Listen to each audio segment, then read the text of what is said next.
Looking back at Aston Villa, Gaffer, it must have been massively disappointing at the end, but there must be some positives you can draw out of the performance? Yeah, I think a lot of positives. The way the lads applied themselves, the way we competed, the way we showed resilience and a good shape to close down. But also I thought we had some slick interchange, some slick passing as well. They didn't end with really clear chances where you're saying you should have scored goals, but I thought really there was sort of good opportunities that didn't really, just the last pass or the last effort of goal, could have been a little bit better. But tremendous amount of effort. I thought really we give as good as we got. I didn't think over the game that Warren Joyce certainly didn't have to make a save really, which is same as the derby game against two quality sides. And it shows you then the margins between success and failure are so minuscule, aren't they? Yeah, very fine lines. We talked about that after the game, but we can't stop doing the things that we do with, even if you look at whatever philosophy I might have and have had over the last 10-15 years, the different clubs I've been at, you've got to look at the strengths and weaknesses of the players that we've got here, and that's the reality.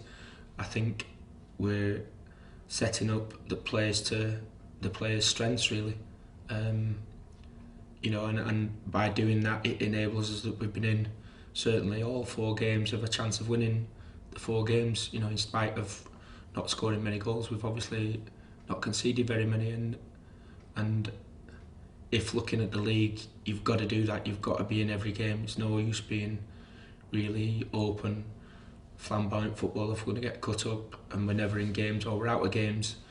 Like the first game, I took charge of, when you're out of the game after 3 minutes. We've got to be competitive. We've got to stay in the games, always with a chance of winning every single game that we play between now and the end of the season. It's a very challenging period we're through at the moment. 3 of the biggest teams in the division, followed by another big game on Saturday.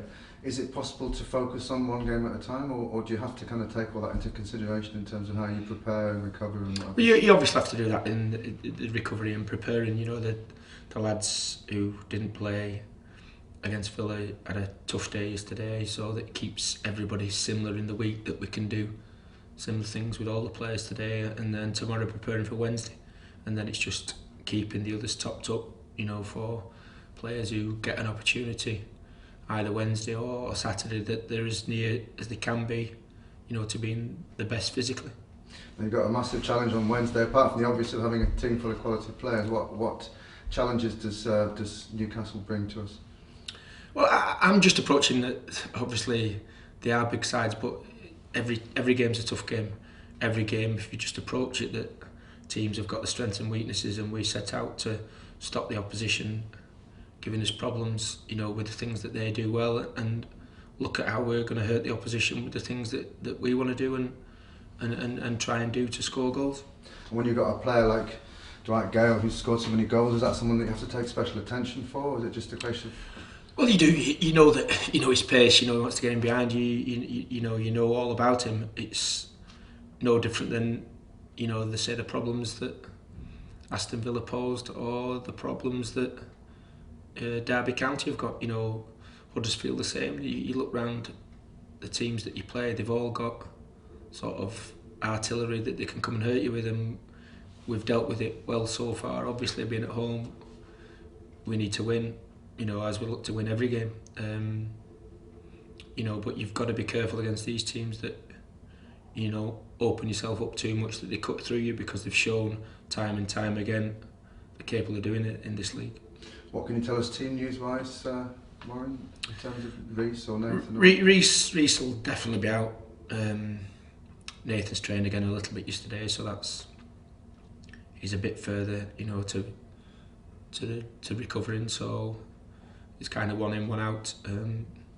Obviously difficult with Reece, that it means that you've no recognised right back again, that Garbs will probably fill in there, and he's done a good job. To be fair to him, he's not really played there before. He's had to step in, and even though he wasn't playing a lot so far this season, he's done very well in that position. And finally, final message to the fans. It's going to be a big occasion, big away following under lights, live TV. The fans have got a role to play, haven't they? I thought the fans have been great. I thought they were magnificent Saturday. In not great conditions. They certainly must have been wet driving home in the cars, but they played the part in a great atmosphere there. I know that how much the players appreciate their support, and you know, it's important that we give them something to shout about, yeah, goals wise, but also we've got to stay in games. There's no point going on and seeing us beat easily and then coming away from it frustrated that we've not even competed and not shown that we've got a way, or showing the fighting spirit that we need, you know, in the situation we're in.